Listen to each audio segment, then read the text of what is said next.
friends, and thank you for joining us for another episode of Fort Worth Roots. You can find Fort Worth Roots on all of your favorite streaming platforms. We're also on YouTube and Facebook, Instagram, TikTok. Just look for Fort Worth Roots. You can also get us by email at media@fortworthroots.com. Stay tuned to the very end. We talk more about upcoming events and all of our wonderful sponsors. Real quick, do want to talk about Roofing Solutions by Darren Houck. You can get them at roofingsolutionsHouck.com or by phone at 817-882-6520. Call them, say you heard about it on the Fort Worth Roots podcast. They will give you 50% off a roofing tune-up. More information about that at the end of the show. Today's guest is an excellent local Fort Worth comedian. Ladies and gentlemen, thank you for being here today. Please give it up for our friend, Brian Breckenridge. And let's start the show.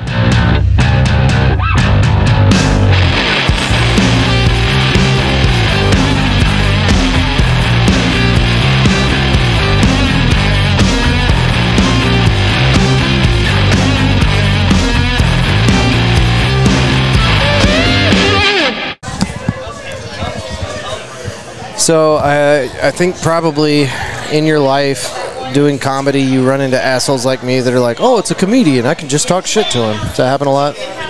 Constantly. How do you feel about fails. So just, It feels like a lot of people, they've made a funny in their life. And I get a lot of people are funny in a lot of different ways, which is totally fine. Some people, they're really funny people around their like close group of friends, right? Because they know what makes their friends laugh, right? And then they meet, and it's not like I'm not the kind of guy. I wasn't a class clown. I'm not the kind of guy that needs to be a center of attention. Are you serious? Really? No, I wasn't. I was well behaved, and I didn't want to piss off the teacher because that would get everybody in trouble, including myself, and then I would get in trouble at home. So I wanted to keep my video game and trampoline and bicycle privileges and my amenities at home. I wanted to keep that. I learned the negotiation a long time ago. You knew the rules. But then you meet people that have never been on stage. That's one thing I love about comedy is it's my time and place to be funny. When I'm off stage, it's a free for all. That's totally fine. I get that. But then there are people that, because they are funny, and they might actually be genuinely really funny in front of their friends. Right. You know, they might be a funny bartender. They can make strangers laugh. But they think they know what you do when they've never even been to an open mic. Yeah. They've never bombed. Yeah, they bombed personally with jokes that haven't flown, but luckily it was an audience of one or two. Right. Yeah. It's like, no, have you bombed in front of 200, 300 people? Yeah. I don't fucking think so. Also, these are 200 to 300 people you don't know. Right. Strangers. It's one thing making, complete strangers laugh who are there for you to make them laugh. That's the whole point. Yeah. It's not like, hey, they pulled up to order a beer and some food, and you just happen to be a funny bartender. That's not part. There's not like a Dick's Last Resort for just funny. You know, that would be fucking hell. Dick's Last Resort is just like, every waiter's like fucking wet dream of just like, I can be a complete piece of shit. And there's places like that where they can just be shitty to customers, like, oh, that was so fun. But imagine a Dick's Last Resort where everyone had to be on as a comic. That's literally like a fever, like that's like a hell, like a particular hell that you would be sent to for, I don't know, being like a rapist comic or something like that. Like, that's the hell that you would have. Not only do you have to wait tables, you have to be funny, and your tips are based on not if the food comes out right. If your jokes landed. Yeah. Yeah. Well, I think this is actually the first time you and I have ever met. I saw you on stage at the Cicada with Dustin and Matt for the Jerry Jonestown Massacre live event. I don't know what he called it. I think he had a name for it. I was very funny that night, and I think some people. No, I mean, you should definitely. Some people are like, oh, I'm just like. No, you should definitely have your own opinion, and your opinion is that you were funny that night. I mean, that's good. That's good. I'm like, wait, why else was I asked to be on this? No, it was great. That was. It's also great when Matt doesn't step on what you're saying, which I love getting into Matt about that. I'm like, dude, you've been a co-host of a podcast for how long with so many guests? Can you ask a question and let them answer? Yeah. So Matt has been on the Fort Worth Roots podcast, and real talk. Love you, Matt. That piece of shit. Too. He's never going to listen to this. He's so lucky that he's got this lovability. We do love this teddy bearness. Matt. Yeah, because anybody else we would have hung in the street. He's dumb, but it's not his fault. Let's say. We love Matt. I remember I think it was maybe my second time on Jerry Jonestown, where I was just like, hey, y'all know I'm a guest, right? Like, because it felt like I wasn't there. And then I realized, oh, no, like, okay, it's their thing. But then Matt would ask questions, and I'm just like, you asked me a question, and now you're not letting me answer. Like, what? Dude, that's Stubbs, baby. That's Stubbs. But you know what? It's wonderful, and we love him, and it's a great show. And Stubbs is definitely one of the brightest parts of that. Oh, he's fun production. And he lives very close to me now, but I've yet to go to his new house. Where do y'all? Him and Mandy? He lives in Arlington, I guess. He took over his grandma's old house or something like that. Okay. But apparently it's very close. You're on the Arlington side then. Yeah. I live right near like UTA. And then the next time I saw you was at your birthday bash out at the Hyenas. Yeah.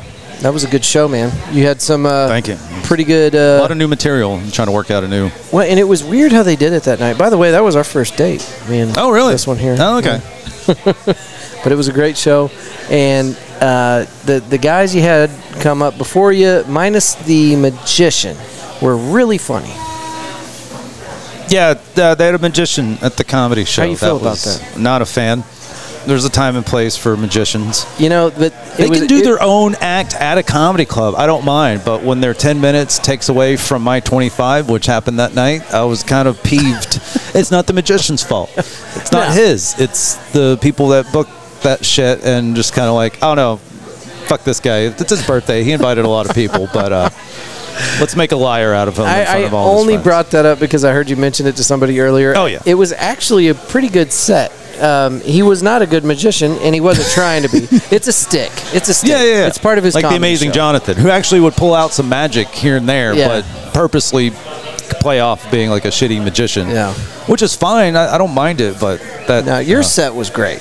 Your set was great. Thanks. Now, earlier when we got started, you were talking about how, like, you know, it's different whenever you're telling jokes to family and friends versus a room of strangers.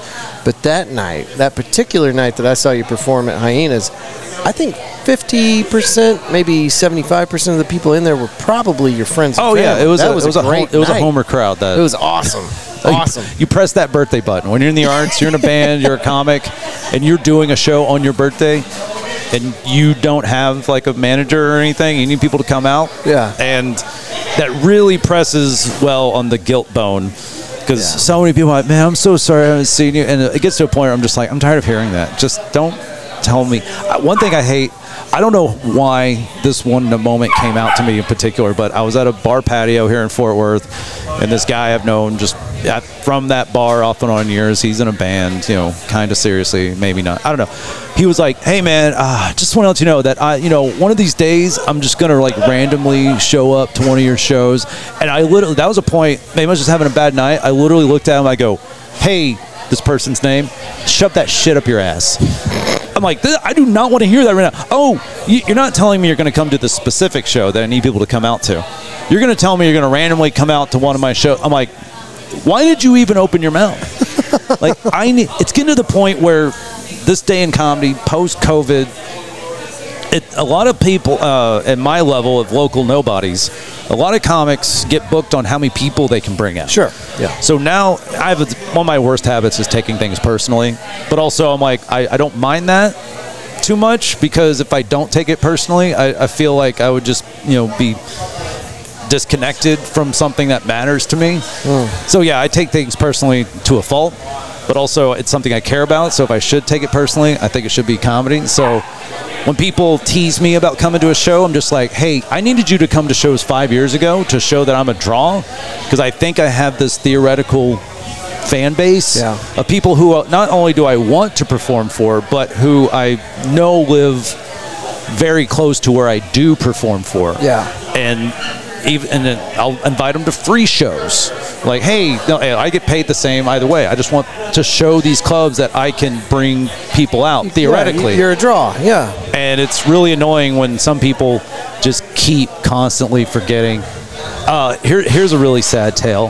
One night I did a show like I did at Hyenas, free show on a Thursday, do 25 minutes. I invited plenty of people. I think our buddy Dustin showed up that show. Nice. And he's been like, I've forgotten how many shows. He'll come to show. I'm just like, if you come to like one of my shows, I'll most likely remember that. And you will forever be awesome to me. Nice. But okay, so this one show, and it was two guys that had been to a show before. Okay, that's fine. All so this night in particular, I hit up one guy, and he was just like, "Oh yeah, I'm not going out that much these days." And it was a Thursday night. I get it. Cool, that's fine. The other guy, he was like, "Oh, it's a school night." And I was like, "You're in school?" And he was like, "No, I got to work the next day." Okay, I get it. You got to work. This guy's not going out that much. This guy's got to work the next day. Combo excuses. Understood. I get that. Cool. I go do the show. Have fun. Okay. So that night, my best friend came out. He brought his girlfriend, who I don't think I'd met before. They came out. We had a great night. Talked after the show. They left. I was like, you know what? I'm gonna go have me a post-show drink somewhere. Oh no! Oh yeah, you picked up on that foreshadow very quickly. Yeah, about 30 seconds ago, but yeah. So I'm like, you know what? I'm gonna go to my Cheers, where not everybody's gonna know my name, but I'll know the bartender and I'll know the door guy, and I may know some people there. So I went to, may it rest in peace, Main at Southside. Right. Just literally down the street, where commerce turns into Maine. Yeah. There's lyrics in there, if Mass was still a place and needed a theme song. So I pull up there. There is single-digit cars in the parking lot. I'm like, all right, whatever. And I knew there wasn't like a big thing going on, and whatever it was, you don't care. You're there to wind down. Yeah. And whatever, even if there's like a big show, hey, this is my spot. I can get in for free. I'm gonna say hi to Kevin, the door guy, whoever's bartending. Mark, the sound guy, is probably going to be there. And then so I go in there, minimal people. There's a guy on stage playing piano. There's about 3 people watching him. Then there's Mark, the sound guy. Kevin, the door guy, was not needed, so he was bartending. This is the night they didn't need a door guy. It was just like, something's happening. We're not charging money for it. Yeah. And then at the bar were those 2 friends. Those sons of bitches. My buddy Alan and my buddy Dotchin. Do you talk to Alan these Brown and bastards Dotchin anymore? Hong. Yes, I love those guys. But they were both there at the bar, literally about 30 minutes after that show ended. I hope you didn't say shit and you sat 2 seats down from them. I walked up to them, and my sarcasm meter was cranked to 11. And I go, oh, look who it is. And then I gestured at Dotchin, or I gestured at Alan, and I go, well, if it isn't Mr. It's a School Night, and Mr. I don't go out much these days. Oh my God! I'd have fucking died in my seat because I literally came up behind them and I, literally kind of like blindsided them with one of my presents and what I said. They turned around, and at first they're just like, "What the fuck is he on about?" They forgot. They forgot. And then it slowly dawned on them. Their brain was registering who I was, what I did, how they knew me, and then as the brain does, it's like you see this person, comes in layers, the like an data onion. starts filling in Matrix style, and then they kind of get to, oh yeah, Brian did message me about the show, and then I didn't have to mention it. They both just kind of looked at me and looked at each other. They're like, oh no, was that tonight? I was like, yeah. It was. So that's awful. It's not that some people are just like, I want to come to a show. They tease you about coming, or they just, it falls on deaf ears. It's even 2 people that know you and like you, and you respect each other, right? And you're friends. Allegedly. Even then, you at some point for some amount of time do not register in their consciousness. Yeah. You are blanked out of their existence for just a moment. And with that being considered, and Alan even picked up Dotchin. He was like, "Man, they felt so bad." He was like, "Dude, I even messaged Dotchin." I was just like, "Hey, man, you do anything tonight?" So even the prospect of doing something that night, was it in their back and forth? Are you doing anything tonight? No, I'm not. Hey, I'll come pick you up and take you to Mass. So how big of a reward is it, with that being considered? When something bad happens to him? Oh, no, wait, what? Not where I was going with it. How big of a compliment is it whenever people actually show up to your show? I mean, with all that being considered, because that's not a one-off. You've had that happen a bunch, I'm sure, right? Where you invite people out, they give you an excuse. Yeah. maybe you catch them in the act or not, but you know that they can. You know that they can come out and support you. No, you don't. Hell no, you don't. I'd rather them not been there. But how honored are you whenever people actually showed up for the show? Because you know that there are plenty of people out there that are going to give you some dry ass excuse why they can't come to your show. Oh, that night in particular, not that night. Sorry, a few weeks ago on my birthday show, I had this guy who I had befriended with my old job at a bar in Bedford, and he's got tattoos on his arms of like one familiar with the band Mastodon. Oh yeah. So he's got one of their albums is basically spread across 2 forearms. So we hit it off. We like a lot of the same music. Dude, that's crazy. And he told me about going down to Austin and seeing Ari Shaffir record a special, or just going down to Austin seeing Ari Shaffir. Yeah. And then over the years, it just depends on where he'd be if he was at that bar at that one point in time. And we talk about comedy, talk about music. And I invite him to so many shows. And then so many times he said he was coming and then wouldn't, and then coming and then wouldn't, coming and then wouldn't. And then he finally came to that birthday show. Oh, that's awesome. And I was just kind of like, and this is spread over years. Right. And it's just like, man, is it because you felt that bad enough now? Or was it also that plus it was my birthday? Yeah. And it's just, there's got to be a better metaphor than pulling teeth, because at least then it sounds easier. You can numb. At least with pulling teeth, there's a bit of numbness. Right. And I'm yet to be numb. It hurts every time. And I'm not. I guess they're the ones that I feel like they're numb because they said something. They're coming to a show, but they don't. And I've just had people just straight up, just metaphorically, just suck my dick about coming to a show, and then they don't. And then the next time I see them, there was like zero remorse. And I'm just kind of like, do you think, like, I'm sorry, I remember you saying that, and I hate you now. I low-key hate you. I don't like you right now. I don't hate you. I don't actually hate you because I wouldn't be talking to you right now, but also I'd like to dig into this more. I feel like I understand that too, because this little event here, we do stuff like this repeatedly all the time. And so I get a lot of that, people telling me either excuses or, I'll be there and then they don't show up. But I don't really hone in on those people. I really hone in on the people that are in this room right now that showed up to support this. I mean, I'm looking at these tables. 1, 2, 3, 4 tables here in the main room. There's only 2 other tables where I don't know anybody. And then at the bar, they just got up and walked out. There was 2, 3, 4. There's 4 people at the bar that came out for so those are the people that I try to kind of focus on. But that's amazing when you can get people out here. But it sucks when you do appreciate the people that do show up. Mm-hmm. But then, and what sucks is I smoke weed plenty of times. I smoke weed technically every day, but it doesn't help me forget. It's bad for your brain. The people that told me they were coming that I expected to see. I wish I could forget about them, but I can't, because after the show, I'm just kind of like, oh, so-and-so, so-and-so, and I'm like, oh, there's like 12 people that said they were coming. Not maybe. Definitely. Not probably. I'll be there. Not I'll think about Brian, it. save me possibly. A seat. And then it's just like, oh, no, I'm coming, and then they don't, and then that's what sinks in after the show, when I should just be grateful for the people that were there. And I am grateful, but then I'm just like, the potential. There's more potential. That could have had a dozen more people in there. But you've been doing this long enough now that you know that you're going to run into the bullshitters. But it never gets easier. Yeah. Well, it should. Think. Grow up, Brian. I don't want to.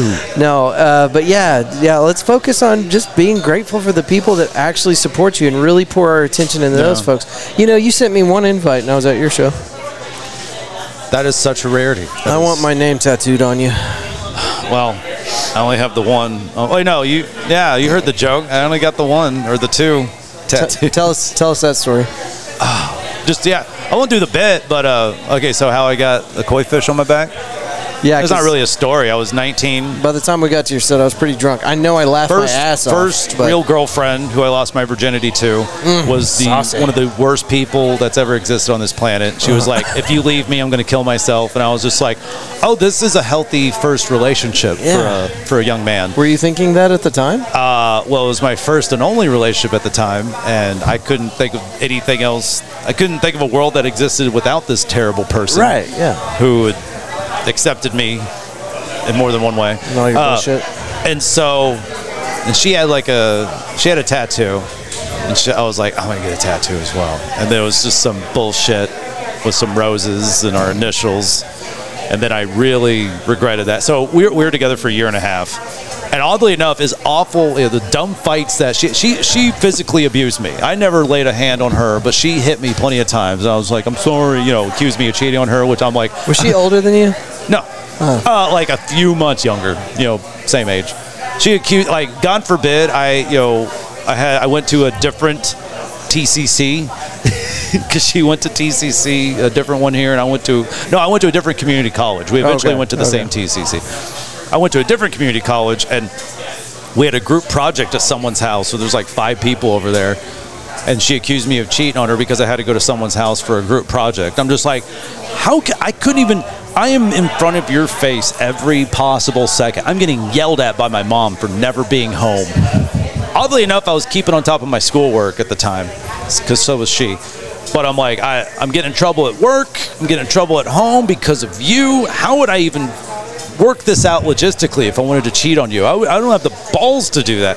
So, got a tattoo on my back, some bullshit. Just to cover it up. And then oddly enough, no. Well, that was that. I love you. Yeah, just bullshit like that. And then we, oddly enough, broke up very amicably and peaceful. It just kind of came to a head where we're just like, we shouldn't do this anymore. And I was like, I went home and told my mom that. I was like, hey, me and that terrible person broke up.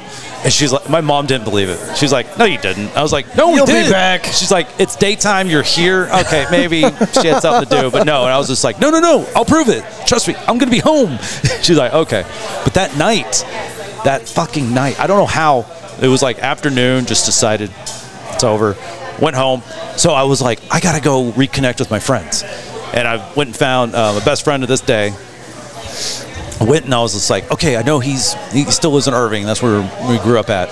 I was like, I don't know if I have his number anymore. Had to, just blanked out of existence I didn't talk to my friends, barely talk to my family because I still live with my parents. Wow. So that night, I was like, freedom, sweet freedom. I was like, ooh, where can I find Anthony? Like, hang out? I was like, okay, I don't know where he lives. I don't think I have his phone number anymore.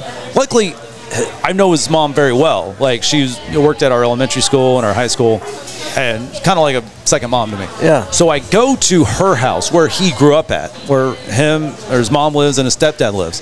I was like, I don't know, like 7 something at night. I go and I'm like, knock on their door, and Angela, his mom, opens it. She's like, Brian, what are you doing here? And I caught her up to speed. Yeah. I was like, I was in a terrible relationship for a year and a half. Wasn't allowed to talk to my friends. All this. We broke up. And I'm like, I don't know where Anthony lives. And so she was like, oh, okay. So we hung out with, I got his number. She called him. He was oddly enough, he was actually out getting a tattoo. Even though he lived on his own, he wasn't telling his mom about some tattoos he was getting. It was probably the one of the Halo. He was really big into Halo for a while, so he's got the Halo logo tattooed on his arm. And so I was like, yeah. He was like, all right, I'm out with some friends, but come to my apartment, at this time. So I went up there, and then a week later, I smoked weed for the first time. Jesus, because I was just like, I haven't done anything, and I'm almost 21. That's when it all went downhill. Oh no, it was very, very uphill after that. So at some point, I'm like, and I got this dumb tattoo on my back, and I'm broke, like 20-year-old. And at some point, like a couple years later, I played a March Madness tournament. My buddy was working at Outback Steakhouse at the time. Like a lot of restaurants and servers, they're going to put money together on a bracket. And I didn't give a shit about college basketball. But at the same time, my buddy was huger than the Mavericks. This is about 2006. Yeah. So I was watching a lot. I was keeping on top of the Mavericks because he's like, oh, they're really good now. They got this guy Dirk Nowitzki. I was just like, okay, I'm on board. So I was watching a lot of SportsCenter. And so all this residual college basketball knowledge was just getting into my Bouncing head. around in there. Yeah, and I was like, you know what? Here's $20. I'll fill out a bracket. Screw it. Ohio State's going to repeat. Won the pot. And I won $330. God damn. And I knew exactly what to do. Tattoo time. When got that shit covered up with the koi fish. I had ideas, but the tattoo artist was like, that's not going to work, that's not going to work. I was like, whatever works, man. Just put whatever works. Hold on. Are y'all leaving? Can 1 minute? I want to. Okay. Thank y'all. Thank y'all for being here. Yeah, absolutely. It's been a wild day. Oh, I bet. Lots of crazy stuff. When'd you get here? Not when you started. When'd you get here? I got here at 9:30. Oh. Yeah. I'm still in my bed. Yep. It's going to be a long day full of fun stuff. Brian, your comedy is excellent in some regards. Is it going to get any better? Is it going to get any better, you think? With more stage time, yeah. That's how it should go. Bye, Jaybirds. You get more stage time. You go up in front of different crowds, different places. That's one thing to DFW's credit, is we're not kind of boxed in like Austin. You'll go up in front of different kinds of crowds a lot of places. But, you know, even like you go to Denton, you're going to get a certain kind of crowd. With DFW, you kind of, to a certain degree, don't know exactly what kind of crowd you're going to get. But the great thing about DFW's natural diversity is that when you go to a comedy club, like if you go to a place like at Main at Southside, you know, or Cicada, you're going to get kind of a niche kind of a crowd. For sure. You go to depending on the place in Austin, you're going to get a kind of a niche crowd. Like I've done the same sets in 2 different places in Austin. One did not go well. The other one went very well. And I was just like, oh, was the crowd too woke or something like that? But I'm like, wait, no. The more theoretically woker crowd was where the set went very well. So I don't know. Again, different crowds, different times, different places. But with DFW, you go to a show at a brewery, at a comedy club, more of a neutral kind of ground. You have to entertain all these strangers from different walks of life, different points of view, different barometers for what they find funny. Mm-hmm. And that's what I love about comedy is you got to reach that middle ground. Something you're proud of having come out of your mouth that is funny, and hopefully you're proud of it. You know, this is something I like, and this is what I find funny. Oh, they found it funny too. Cool, I'm onto something. Right. And you build A, B, C, D, whatever. You build on top of that. Like my best friend Anthony, he is my own personal stand-up comedian. But he also knows his friends inside and out and knows what makes them laugh. Right. And he said out of his own mouth that he was like, I could never do what you do. And I was just like, that's the way I like. Because he's like, I can never go on stage and entertain strangers. Right. He's the guy that he works at a place like Outback Steakhouse, or he works in the film industry now. He gets to know you. And then he gets to know what really makes you laugh. Yeah. And he's also that guy that, when he works with people, he can kind of start doing impressions of them. If they really have something that he can latch onto with an impression. And then what's great is if he does the impression for me and I don't know them, I'll take him on his word, but it's not that funny because I don't know them. Right. And he's just one of those guys. That's why he's my own personal comedian, because he'll do like a impression of one of our friends, or he busted out a Jason Kidd impression. Okay. And I was like, this wasn't back in the day. This was Jason Kidd head coach impression. And we're on his couches. I'm smoking weed. I go to the floor because I'm laughing so hard. I didn't know a Jason Kidd impression existed from anyone. But then it came from him, and I'm just like, holy shit, that is very funny. So and that's one thing that's been weird. One of the weirdest things about doing stand-up is some people are just like, oh, I can never do what you do. I'm like, that's fun. It's not for everybody. Yeah. Stand-up comedy, I think back in the day with like hacky, like 80s, 90s comedy, it was always like, I guess the class clown or the Robin Williams-y type, all of them. The Brian Regan type is going to be the comedian. Well, in this day and age, you could go back as far as like Stephen Wright. If that was the case, Stephen Wright would have never gone on stage. Why? Because he's Stephen Wright. He's very low, deliberate, slow. Right. But because that is the time and place for someone, like Mitch Hedberg, he's not. Okay, I didn't think I could be a stand-up comic back in high school. It was when I was in my young 20s, smoking weed with my other friend who was like, let's go do an open mic. And I was like, what's an open mic? Because I didn't know how comics got started. Right. because you think every comic is just this bouncing off the walls kind of guy, you know, who's naturally funny, and you're like, oh yeah, I know that guy is in English class. Like that's the guy. Yeah. But when you're on stage, you have the microphone, the lights on you, the audience is there. They're quiet because they're waiting for you to say something. Right. And you can be as coked out and loud as Robin Williams, or as slow and deliberate as Stephen Wright or Mitch Hedberg. Yeah. And then it's so structured. It's your time and place where you can shine how you are funny. Do you like going to open mics just to watch people bomb to death? Not really. You kind of don't. What is wrong with me? I'm not much of a cringe guy. Is there something wrong with me? Because those are my favorite. No, because that's it's something it won't usually be posted online. But even before that, like, it's something you have to go see for yourself. Yeah, it's not going to make the light of day, right? Yeah, nobody's proud of that. It's something you have to witness firsthand at a place just like, you know, like Pouring Glory. I could see. I've been to open mics at places like this where, hey, we got like 5 square feet of space. We got a PA. Be funny. Yeah, and then hopefully some people pay attention to what you're saying. Like the guy earlier here, what's his card? Itchy Richie and that guy. You know him, right? Itchy Richie, Richard Keller. Okay, that's his name. All right, so he gave me a business card. Itchy Richie and the Burning Sensations. Yep, he's gonna get sued by Hot Wheels. Oh yeah, he's definitely gonna.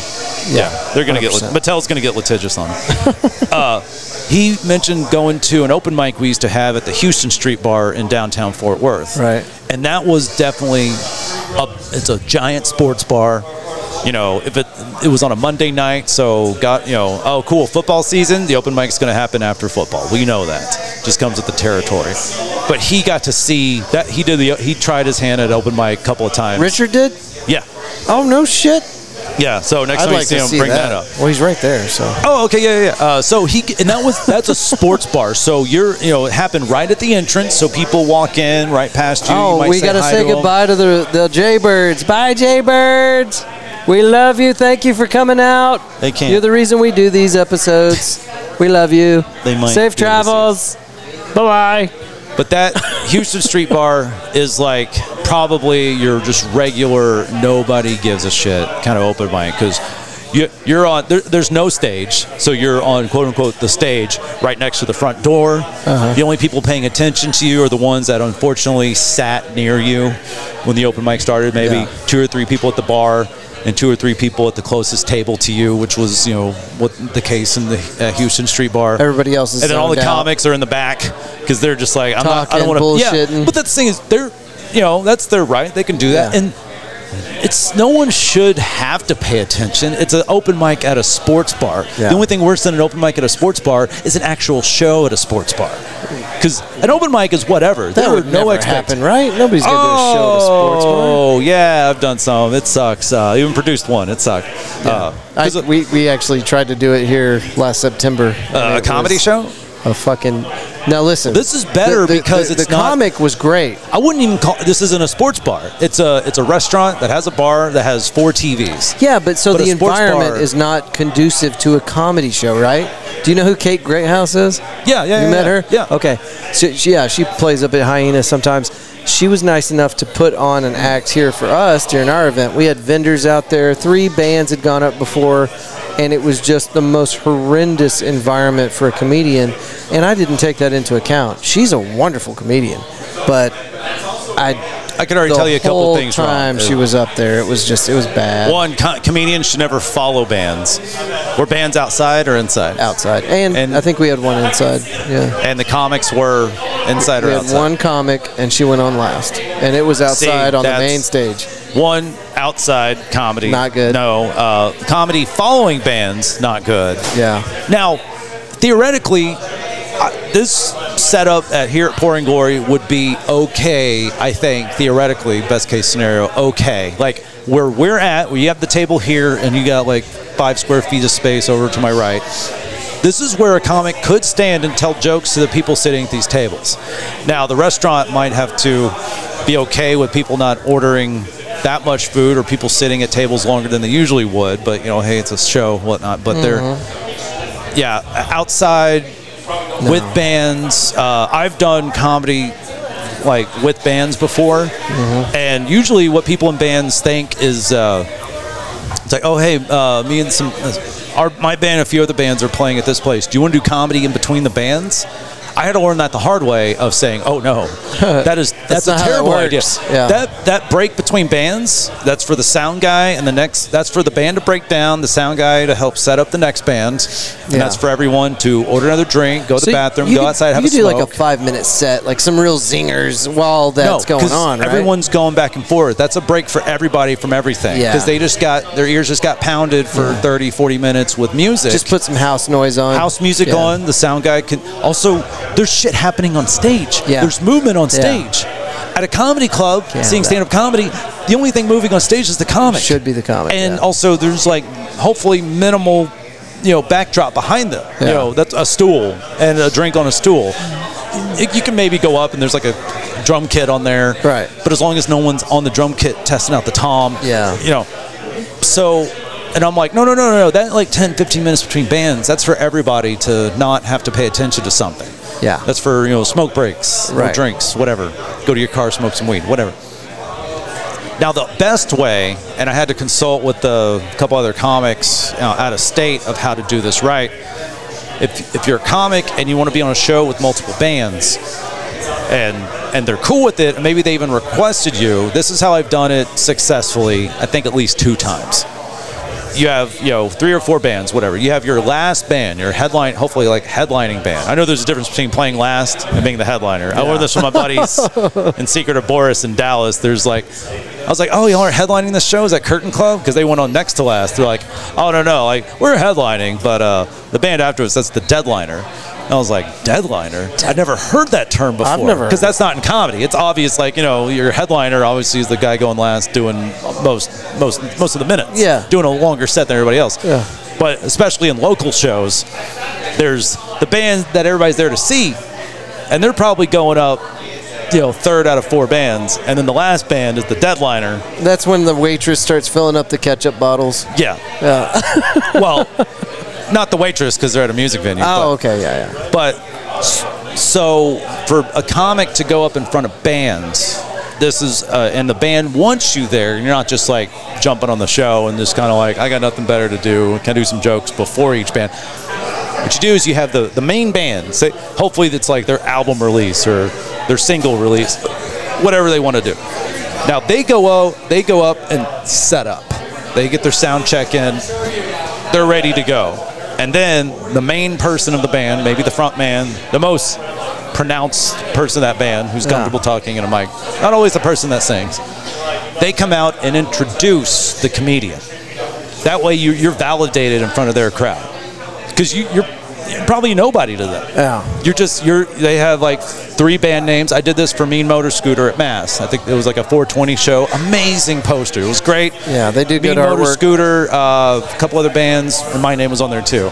So I had my buddy Joe Tacky go up. They went up and set up. Never heard of him. Joe introduced me, and so that validated me for that crowd who may not have known there was a comedian on the show, or if they or people that didn't know who I was. Yeah. So I went up there, did some time, and then I got done.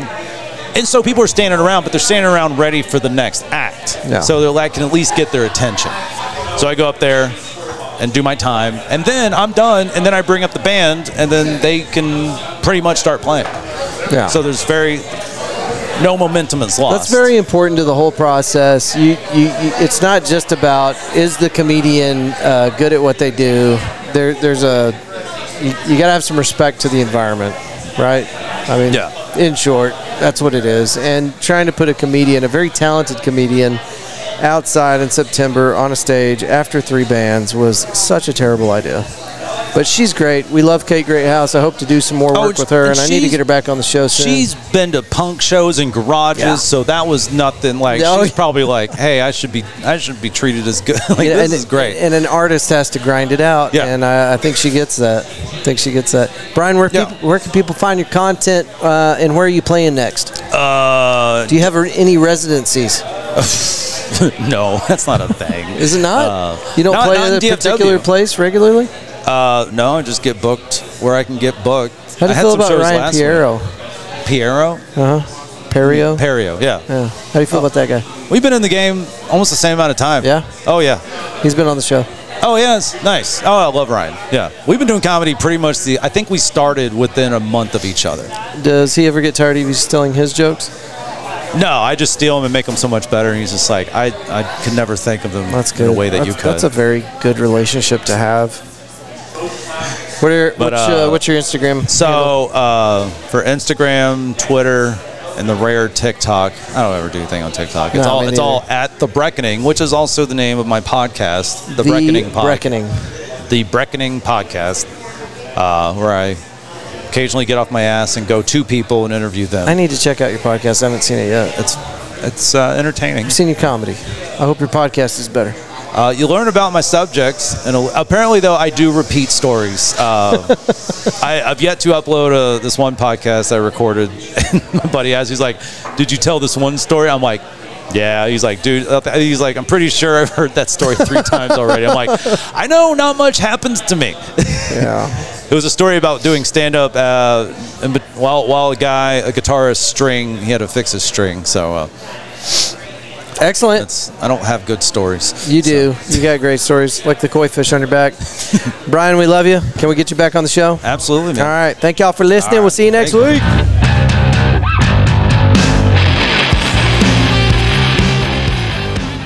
A huge thank you to today's guest.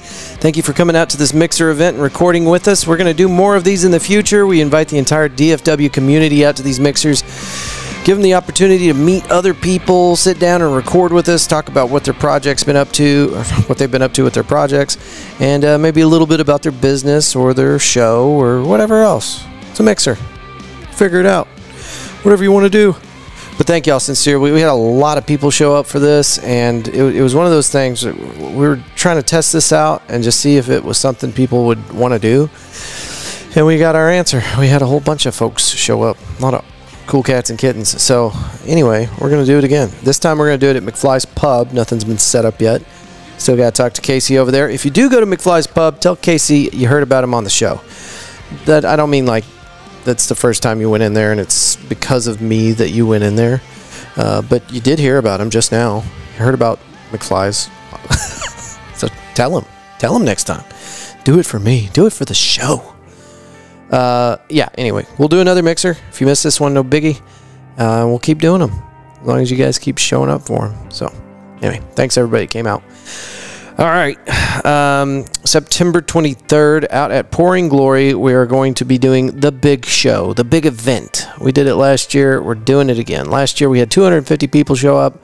Whenever at best count, it was at least that many. We want to try to double that this year, and this is why you need to come out this year. 4 bands. We're going to have Itchy Richie and the Burning Sensation, Cassandra May Laurence, Late to the Station, and Jaybirds, all playing for you. Oh, by the way, did I mention this has been paid for? Your admission has already been covered by our wonderful sponsors, who we'll talk about here in just a minute. There's going to be a vendor market, special food menu that Scott's putting together out there at Pouring Glory. It's going to be a great day. Last year was so much fun. It really legitimately was just a big old party, and we had a great time. So we'd love for you to come out this year. Help us support Cook Children's Hospital. Help us celebrate another year of podcasting, and just get to see a bunch of awesome people. There's going to be another award show. There was an award show last year where we congratulated a bunch of podcasters.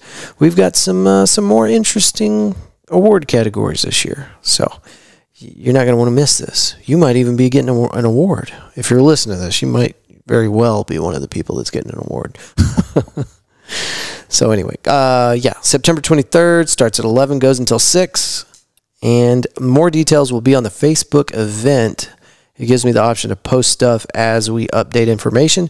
So go to Facebook, tell the event thingy that you're either interested or going, and then it will let you know every time we update it with more information. And if you don't know already, we're on Instagram, we're on Facebook, TikTok, YouTube, and all the streaming services. Just look for Fort Worth Roots. You already knew that. Our email also is media@Fort Worth Roots. All this information will be in the show notes, so you don't have to be taking notes. Speaking of not taking notes, sponsor time. Go check out our friends at Cowtown Nutrition. They're located at 5430 River Oaks Blvd. They offer a healthy alternative to that compulsory fast food craving. You can also load up on your favorite Herbalife products and learn about their fitness groups that they hold on location at Cowtown Nutrition. Check them out on Instagram at Cowtown_nutrition. Pouring Glory, where the big event's going to be at, 1001 Bryan Avenue, Fort Worth, Texas, just off South Main Street.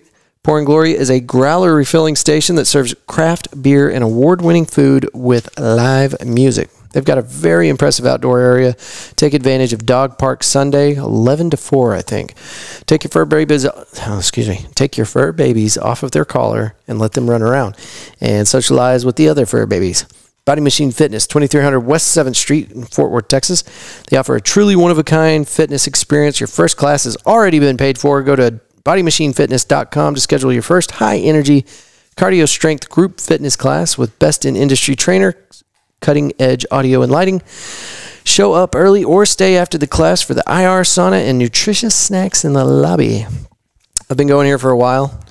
I just recently went on vacation down to Gulf Shores, and we had a great time, but we're having trouble getting back on the bandwagon.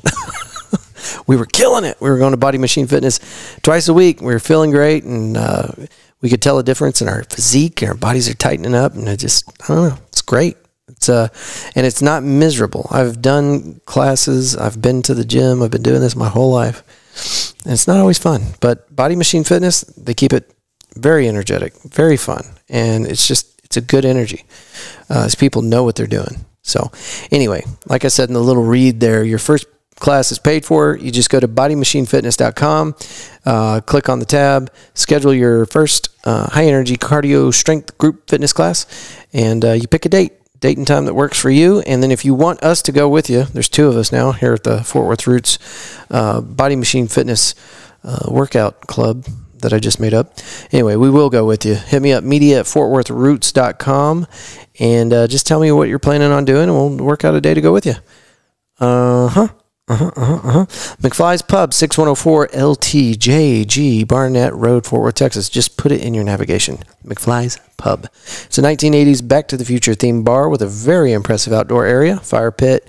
You can hang out with your buddies. You can bring some friends for pool, dart, cornhole, jumbo, Jenga. You can catch a live show. Every Tuesday, Tommy Luke's out there doing an open mic night. That's always fun to do. And if you run into Casey, the owner there, tell him you heard about McFly's on the Fort Worth Roots podcast. Will he give you something for it? I don't know. Probably not. But he'll be like, oh, cool. I listen to that show too. Wood Post Metalworks. Wood Post Metalworks, you can get 10% off using offer code podcast817. They specialize in metal signs with or without LED backlighting, fence and gate repair or installation, light steel fabrication, industrial plasma cutting, and more. Houck Walker Originals, you can go to houckwalker.com. They offer a huge variety of unique and personalized gifts, also laser engraving to customize just about anything you can think of. Again, that's houckwalker.com. And those two right there, if you got an anniversary, birthday, Christmas, whatever, you got something coming up where you need to buy somebody a unique, thoughtful gift, holler at these people, tell them what your idea is, and they'll make it for you. Houck Walker Originals is really good about taking an item and customizing it for you. Wood Post Metalworks is really excellent at taking an idea and then making it out of steel. So there's some options for you. All right, Roofing Solutions by Darren Houck. These folks have been taking care of the Fort Worth Roots podcast for a very long time, and they can take care of you too. They'll even give you 50% off just by mentioning the Fort Worth Roots podcast for a roofing tune-up. That's when they get on your roof, they check all the pipe jacks and vents and make sure that the sealant around them is covered. They're also going to identify any other damages, and they're not up there trying to find more things to charge you with. In fact, if they find more damage than what the roofing tune-up will cover, they come down off the roof, they'll show you the pictures, and you won't owe them a thing for that roofing tune-up. They'll stop work immediately, come on down, show you the pictures, and then if you need help working through the insurance process, they got you. 817-882-6520. Get more information at roofingsolutionsHouck.com. And again, this is all in the show notes. Also, you can find me posting about these people all the time on our social media pages. That's just Fort Worth Roots on all of it. All right. Who else? Who else do we need to talk about today? That's it, man. That's all of our sponsors. If you think you'd like to sponsor the show, you can hit me up, media@fortworthroots.com. I think that's it, folks. September 23rd, we would love to see you out there. Like I said, it's going to be supporting a great cause.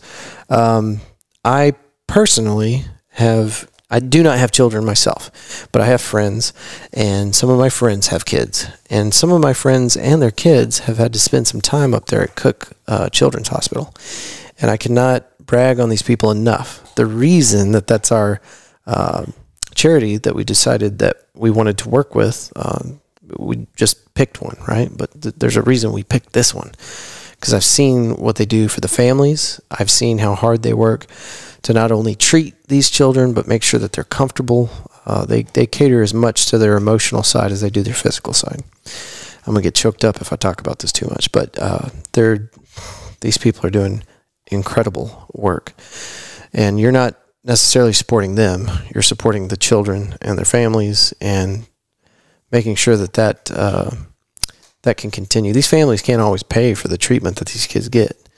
And there's a lot of other stuff, and I'm going to try to do a social media video, just a real quick informational video from somebody up there at Cook Children's, trying to work that out. Started that process today. We'll see if we can get something sorted, but just have somebody intelligently talk about it rather than me just babbling about thoughts and feelings. So anyway, it's going to be a good day out there. September 23rd, I ordered 88-degree weather, partly cloudy with a nice 8 mile an hour, 10 mile an hour, 8 mile an hour gusting to 10 mile an hour breeze out of the north. It's going to be a great day. So come check it out, and I will keep you informed. Like I said, go to the Facebook page, click on the event for the 23rd, September 23rd, and then as more information comes out, we'll make sure that you know all about it.